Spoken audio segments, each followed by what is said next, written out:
Saudara pendengar yang kami kasihi dimanapun Anda berada, Anda kembali bersama kami dalam acara Telaga, Tegur Sapa Gembala Keluarga. Saya Gunawan Santoso dari Lembaga Bina Keluarga Kristen akan berbincang-bincang dengan Bapak Pendeta Dr. Paul Gunadi. Beliau adalah seorang pakar dalam bidang konseling. Perbincangan kami kali ini tentang kesuksesan adalah anugerah, bukan imbalan. Kami percaya acara ini pasti bermanfaat bagi kita sekalian, dan dari studio kami mengucapkan selamat mengikuti. Bapak, sebelum kita lebih jauh bicara bahwa kesuksesan adalah anugerah, mungkin Bapak bisa menjelaskan secara sederhana konsep anugerah itu seperti apa, Bapak? Anugerah adalah sebuah pemberian yang diberikan kepada kita meskipun kita itu tidak layak untuk menerimanya. Nah, jadi kita mau menyoroti bahwa kesuksesan adalah sebuah pemberian yang kita itu sebetulnya itu tidak layak menerimanya, dan kita juga sebetulnya itu enggak berandil. Ya, ini benar-benar keputusannya dari Tuhan untuk memberikannya kepada kita. Jadi kalau kita berpikir, ya pokoknya semuanya tergantung pada diri sendiri, enggak juga ya. Ya, karena kalau kita bicara tentang kesuksesan, keberhasilan, itu biasanya dikaitkan dengan pekerjaan gitu Pak Boleh. Nah, kalau di dalam pekerjaan kita berhasil, itu kan bukan suatu anugerah, itu kan prestasi kita di dalam melakukan pekerjaan itu gitu Pak. Betul.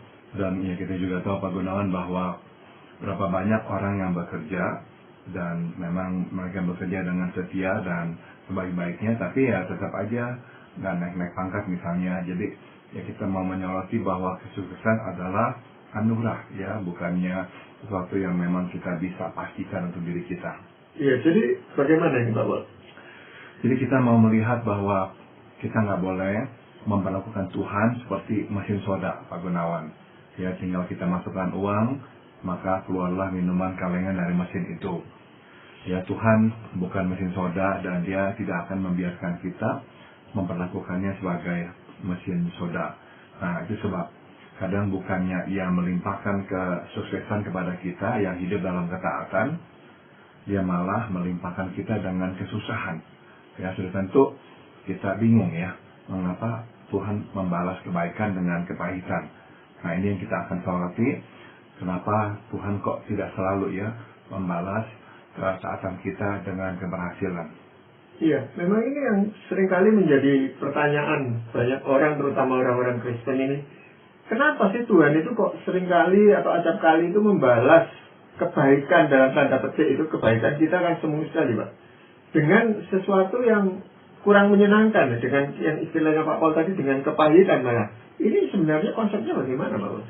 Jadi memang seperti itu, Tuhan tidak selalu ya mengimbali ketaatan kita dengan keberhasilan. Ada beberapa alasannya. Pertama, karena Ia tidak ingin kita membeli kesuksesan dengan ketaatan. Tuhan menginginkan kita mempunyai motivasi yang benar dalam menaatinya. Ia menghendaki kita menaatinya atas dasar hormat dan takut akan Dia. Terlebih penting lagi, Ia menginginkan kita menaatinya karena kasih dan percaya. Kita taat kepadanya karena kita mengasihinya. Dan kita taat kepadanya sebab kita percaya kepadanya bahwa perintahnya adalah untuk kebaikan kita. Nah, apabila kita menaatinya hanya karena kita menginginkan imbalan kesuksesan, maka ketaatan kita semu dan rapuh. Begitu kita tidak memperoleh yang kita harapkan, kita marah dan kecewa kepada Tuhan. Mungkin kita akan menolak untuk menaatinya lagi sebab kita beranggapan ya tidak ada gunanya lah kita menaati Tuhan. Seperti itu. Jadi secara berkala Tuhan mengimbali ketaatan dengan berkat kesuksesan benar karena Ia mengasihi kita dan Ia mau memberkati kita. Dia adalah Bapa yang menyayangi kita dan Ia senang memberkati kita dan melihat kita berhasil. Namun Ia ingin kita menaatinya karena motif yang benar. Itu sebab kadang Ia menukar keberhasilan dengan kesulitan, Ia menukar berkat dengan masalah. Ya, padahal biasanya seseorang itu mau percaya kepada Tuhan, khususnya pada awalnya itu dengan harapan bahwa Tuhan itu akan selalu membimbing dia, memberikan keberhasilan atau kesuksesan kepadanya, Pak Paul. Bahkan ini seringkali dipakai untuk sebagai cara untuk mengajak orang lain yang belum percaya itu menjadi percaya. Ayo ikut percaya pada Tuhan Yesus, nanti semuanya akan beres dan semuanya akan berhasil. Nah, kalau kenyataannya seperti ini kan sering orang kecewa gitu. Sudah ikut malah menjadi tidak memperoleh keberhasilan, malah menemui kesulitan gitu, Pak. Betul. Kadang yang kita maksud dengan keberhasilan adalah selain kita ini makmur, kita ini dipromosikan dalam pekerjaan, yang lain adalah selalu sehat. Jadi seolah-olah tuh ada sebagian orang yang beranggapan kita ini orang-orang percaya enggak seharusnya sakit. Kalaupun sakit pasti Tuhan menyembuhkan. Ya enggak ya. Kalau selalu Tuhan bekerja seperti itu, tidak ada orang yang mati di dunia ini. Kenyataan orang bisa mati ya karena memang Tuhan mengizinkan sakit penyakit untuk datang ke dalam hidup kita. Nah jadi ya Tuhan sayang kita, yaitu ingin memberkati kita, itu betul ya. Dia ini Bapak sayang kepada anak kita saja kan juga ingin melihat anak kita itu senang, berhasil, tapi tetap dia akan terus membohongkan kita karena dia tidak mau kita mengikut dia karena kita akan diberkati dengan kemakmuran atau keberhasilan. Iya, tetapi memang di dalam Alkitab sendiri itu kadang-kadang seringkali dikutip ayat-ayat yang mendukung pernyataan bahwa kalau kita itu memberikan banyak kepada Tuhan, kita akan memperoleh banyak gitu, Pak. Bahkan di dalam Maliaki misalnya, seolah-olah kita itu boleh mencobai Tuhan dengan memberikan persembahan yang banyak, nah nanti Tuhan akan mencurahkan berkatnya. Ini bagaimana, Bapak? Dan pada dasarnya itu betul sekali lagi ya, bahwa dia adalah Bapak kita. Bahkan kalaupun ya kita ini enggak seolah-olah menantang Tuhan untuk memberkati kita, dia tetap akan memberkati kita sebab Bapak itu sayang kepada anak. Namun tetap dia ingin kita mengasihinya, dan itulah sebabnya kita mengikuti dia. Dia tidak ingin kita mengikuti dia karena kita itu tuh akan mendapatkan sesuatu dari dia seperti kemakmuran. Kita pun juga nggak mau ya anak kita sayang sama kita karena kita berikan dia uang. Kita berhenti berikan dia uang, dia lari nggak mau dekat sama kita. Kita nggak mau pasangan kita, istri suami kita juga ikut kita karena kita itu kaya raya. Begitu kita miskin nggak bisa berikan dia nafkah, dia langsung pergi. Kita nggak mau begitu. Nah Tuhan juga nggak mau. Itu sebabnya Tuhan senantiasa memurnikan motif kita dalam menaati dia. Nah di situ biasanya nggak semua orang itu bisa tahan terhadap penderitaan atau kegagalan yang dialami. Itu tadi Pak Paul kembali lagi ada kekecewaan gitu. Pada awalnya dia mau mengikut Tuhan itu karena dengan harapan dia akan sukses, akan berhasil. Jadi dia akan kecewa. Lalu kalau sudah begitu, apakah memang kita bisa langsung mengatakan ya memang dia bukan orang pilihan Tuhan gitu? Kita akan bisa berkata kepada dia bahwa kita mengerti ya, dia itu kecewa karena ya dia berharap Tuhan akan menolongnya, dan pada umumnya Tuhan menolong kita, memberikan jalan keluar kepada kita yang kita butuhkan. Tapi kita katakan kepada dia bahwa terlebih penting dari keberhasilan duniawi, Tuhan itu ingin kita itu taat kepada dia karena kita percaya bahwa meskipun kita itu tidak seperti yang kita bayangkan atau kita tidak mendapatkan yang kita idam-idamkan, tetap yang terpenting adalah kita memiliki dia. Dan dia ingin agar kita bahagia hanya karena satu hal, yaitu kita memiliki dia, kita bisa menikmati kasih sayangnya. Iya. Selain hal itu apa Pak Paul?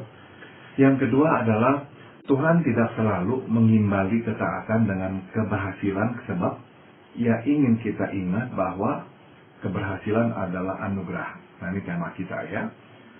Memang benar keberhasilan seringkali merupakan akibat atau buah dari kerja keras. Tapi sebenarnya tidak selalu demikian.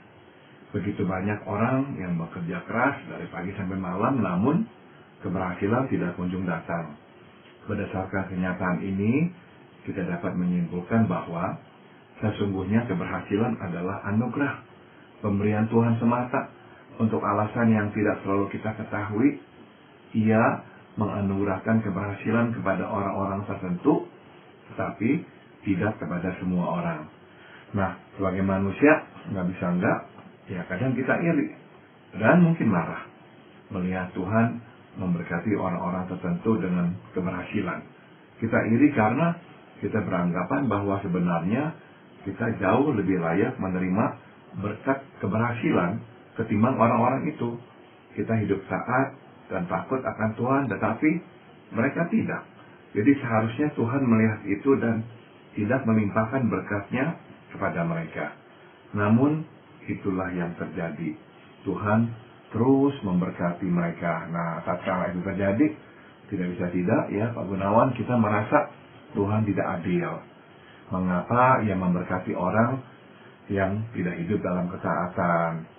Ya, selain merasa Tuhan tidak adil, kita pun berpikir bahwa Tuhan tidak melihat usaha kita untuk hidup taat kepadanya.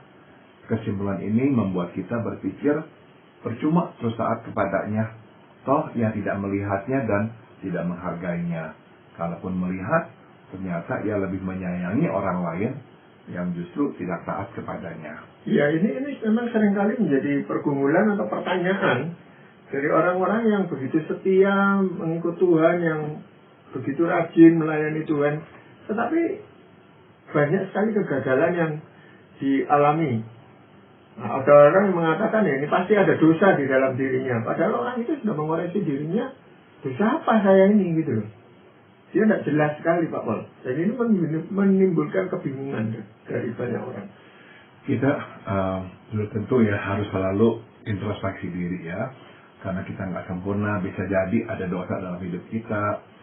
Dan Tuhan ya mencoba untuk memberitahukan kita lewat kegagalan bahwa hidup kita ini nih nggak sesuai dengan kehendaknya dan kita harus bereskan. Ya ada ruangan untuk itu. Tapi tidak selalu kalau kita ini mengalami kegagalan itu disebabkan oleh karena dosa atau ada perbuatan kita yang tidak menyenangkan Tuhan. Tidak selalu.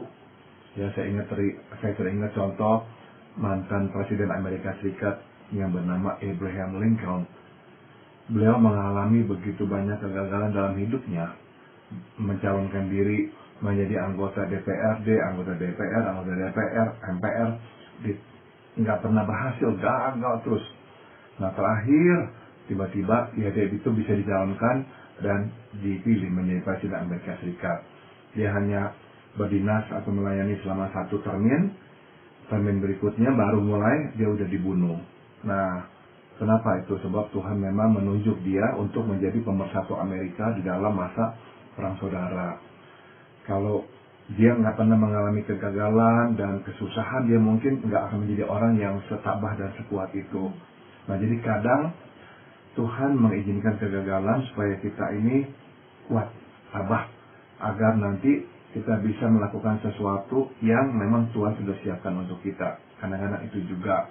Tapi terus terang Pak Gunawan, kita nggak selalu bisa mengerti. Kita nggak selalu bisa berkata, oh ini tujuannya nih, saya kok gagal karena ini nih tujuannya. Kadang-kadang kita nggak tahu, kok hanya pokoknya ya nggak berhasil aja dan terus gitu. Walaupun itu yang kita alami, ya kita mesti berkata, Tuhan, ini saya, ya kalau ada hal-hal yang tidak menyenangkan Tuhan, tunjukkan saya bisa minta ampun kepadamu. Tapi kalau Tuhan tidak tunjukkan, berarti hidup kita ya baik saja di mata Tuhan. Jadi udah jalani hidup. Kita percaya takaran yang Tuhan berikan kepada kita sekarang ini ya udah cukup. Meskipun nggak berlebihan seperti yang kita harapkan, tapi kita dengan iman berkata, cukup, Tuhan akan sediakan. Iya, karena tidak kemengertian itu Pak Paul, sebagian orang juga menganggap bahwa keberhasilan itu sebuah keuntungan aja. Dan kalaupun dia menghadapi masalah atau kerugian gitu, itu dianggap sebagai kesialan di dalam kehidupannya. Jadi ada untung, ada sial. Ini bagaimana Bapak? Kita nggak akan berkata, waduh kita lagi sial aja. Enggak, sebab kita ini mempercayakan hidup kita di tangan Tuhan. Dan bahwa di dalam tangan Tuhan kita ini ada dalam pimpinannya, dalam kehendaknya. Jadi ya kita bukannya bergantung pada situasi, pada nasib, atau pada orang lah. Enggak. Semua ada dalam kendali Tuhan. Kalau sampai ada apa-apa terjadi, itu disebabkan Tuhan mengizinkannya itu terjadi. Ya, jadi sekali lagi ya kita terima apapun yang kita harus ambil, yang Tuhan sudah percayakan kepada kita, udah kita terima. Meskipun enggak berhasil seperti orang-orang lain, ya juga nggak apa-apa. Iya, jadi hal apa yang bisa kita pelajari, Bapak? Jadi salah satu hal yang kita mesti ya juga sadari adalah ini. Kadang ya Tuhan itu kok nggak mengimali ketaatan kita dengan keberhasilan, tapi kok malah memberkati orang yang tidak taat dengan keberhasilan, adalah karena ia ingin kita belajar suatu prinsip, yaitu berkat keberhasilan adalah anugerah. Oleh karena belas kasihannya, maka ia pun memilih untuk memberikan anugerahnya kepada orang yang kita anggap tidak layak. Tuhan tidak mengasihi orang yang tidak layak itu lebih daripada ia mengasihi kita. Tidak. Sudah tentu ia mengasihi dan menghargai usaha kita hidup dalam ketaatan. Tetapi ia ingin kita belajar beranugerah, memberi dan mengasihi orang yang tidak taat. Jadi bayangkan kalau Tuhan hanya pokoknya memberikan ya keberhasilan kepada orang-orang yang taat saja. Nah, kita nggak akan mengerti anugerah juga, Pak Gunawan. Tapi waktu kita melihat ke orang yang nggak layak kok Tuhan berikan juga, kita baru mengerti, oh ini yang namanya anugerah. Dan Tuhan mau kita juga seperti itu, beranugerah. Meskipun orang buat kita nggak layak menerima kebaikan kita, ya sudah, kita berikan kebaikan kepadanya. Ya, apakah itu berarti bahwa keberhasilan itu suatu anugerah yang umum, seperti hujan yang turun itu, baik untuk orang baik maupun juga orang yang jahat gitu, Bapak? Tepat sekali, Pak Gunawan. Jadi memang berkat keberhasilan adalah berkat atau kasih karunia umum ya. Tuhan memberikan air hujan, memberikan kepada kita iklim, cuaca yang teratur adalah untuk kita semua. Nah, keberhasilan juga seperti itu. Ya, Tuhan memberikannya kepada siapa saja yang dikehendakinya dan tidak selalu didasari atas ketaatan. Kadang 100% didasari atas pilihannya dia. Dia adalah Allah yang baik sehingga dia tetap memberikan kepada orang yang kita anggap nggak selayaknya menerima itu. Nah, jadi apakah itu akan mendidik orang atau membuat seseorang itu lebih taat atau lebih mengasihi Tuhan dengan keberhasilan yang Tuhan berikan, Bapak? Nah, seharusnya kalau kita ini ya bisa menghargai pemberian Tuhan, kok saya nggak layak, malahan diberikan, seharusnya lah kita tambah mengasihi dia. Dan ini adalah harapan Tuhan.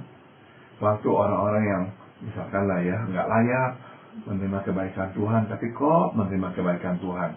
Nah, harapan Tuhan adalah orang itu disadarkan, saya kok begini hidupnya, kok tapi Tuhan baik. Nah, dia tambah ingat Tuhan, dia kembali kepada Tuhan, dan dia tambah mengasihi Tuhan. Itu sebetulnya yang Tuhan juga harapkan dari kita. Tapi kan kenyataannya keberhasilan itu seringkali juga membawa seseorang itu menjauh dari Tuhan gitu. Dianggap ini adalah hasil jeripayanya gitu, Bapak. Sangat-sangat mungkin, Pak Gunawan. Makanya Tuhan nggak sembarangan menganugerahkan keberhasilan. Ya, Tuhan itu memang sangat hati-hati karena dia tahu betapa besarnya kuasa keberhasilan dalam mengubah kita. Dari misalnya pribadi yang rendah hati, takut Tuhan, dan bergantung pada Tuhan, kita bisa menjadi pribadi yang sombong, yang nggak percaya pada Tuhan, nggak menaati dan nggak menyerahkan hidup ini kepadanya, karena kita bergantung pada diri sendiri. Jadi Tuhan sangat peka, Tuhan tahu sekali bahayanya keberhasilan. Jadi ya kita berhati-hatilah. Waktu kita menerima berkat keberhasilan, pertama-tama langsung datang kepada Tuhan, katakan terima kasih. Terima kasih Engkau mempercayakan ini kepada saya. Terima kasih Engkau mengasihi saya. Terima kasih walaupun saya nggak layak, tapi Engkau tetap memberikannya kepada saya. Iya. Hal yang ketiga apa, Bapak? Tuhan tidak selalu mengimbali ketaatan dengan keberhasilan karena Tuhan ingin memperdalam ketaatan kita. Tidak sulit bagi kita untuk taat sewaktu semua berjalan baik. Sebaliknya, adalah sukar untuk kita taat saat kala hidup ini syarat kesusahan. Tuhan menginginkan agar ketaatan makin hari makin berakar ke dalam. Itu sebab secara berkala Tuhan tidak menebarkan berkat keberhasilan. Sewaktu hidup tidak menyenangkan, kita harus berusaha sangat keras untuk taat kepada Tuhan. Namun, jika kita tetap menaatinya, maka dengan seketika kita pun bertumbuh dalam iman dan pengenalan akan Tuhan. Bila ketaatannya senantiasa diimbali dengan keberhasilan, maka ketaatan akan mandek. Iman dan pengenalan akan Tuhan pun akan terbang meninggalkan kita. Nah, Tuhan menghendaki kita untuk terus menggali ketaatan, sebab lewat lensa ketaatan barulah kita dapat mengenal Tuhan. Pada saat kita sudah kehilangan alasan untuk taat, barulah kita berkesempatan mengembangkan iman dan menambah pengenalan akan Tuhan Allah kita. Memang seringkali kita itu dalam konsep kita itu ketaatan itu diajarkan dengan kekerasan gitu Pak Pol. Jadi lewat tekanan kehidupan lalu seseorang itu belajar taat kepada Tuhan. Tetapi kalau lewat kesuksesan atau keberhasilan itu kok rasanya untuk membuat seseorang lebih taat ini agak lebih sulit gitu Pak Pol. Betul. Itu sebab Tuhan ya ada kalanya sengaja menahan berkat keberhasilan supaya kita tidak menerimanya, supaya kita belajar taat yang benar-benar sesungguhnya. Kita ini akan mudah taat Pak Gunawan bila ketaatan kita itu tuh langsung membuahkan hasil. Tapi waktu ketaatan kita kok nggak membuahkan hasil, itu menjadi tantangan yang besar untuk kita tetap taat atau tidak. Tapi kalau kita berhasil terus taat meskipun nggak mendapatkan imbalan keberhasilan dari Tuhan, maka ketaatan kita itu akan benar-benar ya mendalam, berakar. Ketaatan kita itu seperti pohon yang begitu kuat sehingga nggak bisa lagi diguncangkan oleh apapun. Kalau kita misalnya mengenal orang-orang seperti itu, kita mungkin ingat orang-orang ini nih, apapun yang menimpanya nggak goyang, sama sekali nggak goyang. Karena apa? Ketaatan mereka benar-benar itu berdasarkan hanya satu, percaya sepenuhnya pada Tuhan. Nggak dipengaruhi lagi oleh apapun yang mereka alami. Nah, ketaatan seperti inilah yang Tuhan ingin lihat pada kita semua. Tapi ada pula orang yang taat kepada Tuhan itu karena takut dia akan mengalami kegagalan yang lebih parah lagi, atau takut kalau Tuhan tidak memberkati keluarganya atau pekerjaannya. Jadi dasarnya bukan taatnya bertambah mendalam Pak Pol, tetapi takutnya yang makin membesar di dalam dirinya. Nah, tentu Tuhan akan sedih ya. Tuhan memang menginginkan kita takut kepadanya dalam pengertian menghormatinya. Tapi Tuhan tidak ingin kita anak-anaknya itu ketakutan akan Tuhan. Sama seperti kita juga nggak mau anak-anak kita ini ketakutan akan kita sehingga menaati kita karena takut dihukum. Nah, Tuhan nggak mau ya. Tuhan mau kita taat bukan karena ketakutan akan Dia. Nah, jadi bagi kita yang mempunyai prinsip pokoknya ya jangan sampai ada apa-apa dah, makanya saya taat dah. Ya kalau bisa kita ini ingat bahwa Dia Bapak kita yang menyayangi kita. Kita nggak perlu takut. Apapun yang diberikannya selalu diberikan oleh tangan yang mengasihi kita, oleh tangan yang pernah di kayu salib untuk dosa-dosa kita. Nah, dengan cara seperti itulah kita mulai membangun ketaatan yang lebih bebas dari ketakutan. Ya, jadi kita mesti mengenal Tuhan itu dengan konsep yang benar lebih dahulu, Bapak. Bahwa Tuhan itu bukan menakut-nakuti kita dengan kegagalan ini, tetapi dengan tujuan kita makin mengasihi Dia lagi. Betul. Jadi konsep yang benar adalah memandang Tuhan sebagai Bapa. Karena itulah yang Alkitab ajarkan, Dia adalah Bapa yang mengasihi kita, anak-anaknya. Ya. Apakah ada contoh di dalam Alkitab, Bapak? Setelah Paulus bertobat, ia tinggal di padang gurun Arabia selama 3 tahun. Kemudian barulah ia pergi ke Yerusalem untuk menemui para rasul. Sayang, tidak semua menerimanya. Namun Paulus tidak memaksakan. Ya udah, dia pulang ke Tarsus, kampung halamannya, di mana ia tinggal selama beberapa waktu. Nah, selama itu tuh di Tarsus, dia tidak tahu apa yang mesti diperbuatnya. Dia pun tidak mendengar suara dari Tuhan. Semua sunyi sehabis penolakan di Yerusalem. Sampai akhirnya Barnabas menemuinya dan mengajaknya melayani di Antiokhia. Nah, kita lihat di sini, Paulus tetap taat meski ia ditolak dan didiamkan. Ya, Tuhan berkepentingan untuk memperdalam iman kita, sebab iman yang dalam menandakan kematangan. Ketaatan tanpa imbalan berpotensi memperdalam iman. Apakah dengan penolakan para rasul di Yerusalem terhadap Paulus waktu itu juga salah satu bentuk Tuhan itu mengajar Rasul Paulus untuk mentaati dia, bahwa waktunya belum tiba bagi Paulus ini untuk memberitakan Injil dan sebagainya gitu. Betul, belum waktunya. Dan yang kedua adalah bahwa terpenting bukanlah penerimaan manusia, tapi penerimaan dari Tuhan. Seharusnya kan dia kecewa, kok orang-orang masih nggak percaya. Dia udah bertahun-tahun hidup setia, percaya kepada Tuhan Yesus dan mengikutinya, tapi kok tetap aja orang nuduh dia itu orang yang jahat, yang mau mencelakakan orang-orang Kristen. Tapi dia lewat penolakan, rekan-rekan, para rasul, dia justru belajar bahwa ya udah, manusia boleh tolak, tapi yang penting Tuhan menerima saya. Nah, mungkin ada alasan tertentu kenapa Barnabas itu justru yang bersedia menemui Paulus. Memang Barnabas itu orang yang dari awal bisa melihat sesuatu yang orang lain nggak lihat ya. Dia bisa melihat bahwa Paulus ini memang benar-benar sudah bertobat. Dan orang ini memang orang yang lebih mudah percaya daripada curiga sama orang. Jadi walaupun dia belum melihat apa-apa yang Paulus lakukan, tapi dia udah percaya bahwa Paulus itu sungguh-sungguh bertobat. Dan dia yakin suatu hari kelak Tuhan akan pakai Paulus. Iya, jadi selain Paulus, Pak Paul mungkin ada tokoh lain? Salah seorang tokoh di Alkitab yang benarkanlah pernyataan imannya di pasal 2 ayat 10. Apakah kita mau menerima yang baik dari Allah, tetapi tidak mau menerima yang... Tapi itu diwarnai juga dengan pemberontakan atau kegelisahan Ayub terhadap tindakan Tuhan juga, Pak Paul. Dia mengalami masa yang sangat sulit di dalam kehidupannya dan dia bertanya-tanya tentang Tuhan itu. Betul.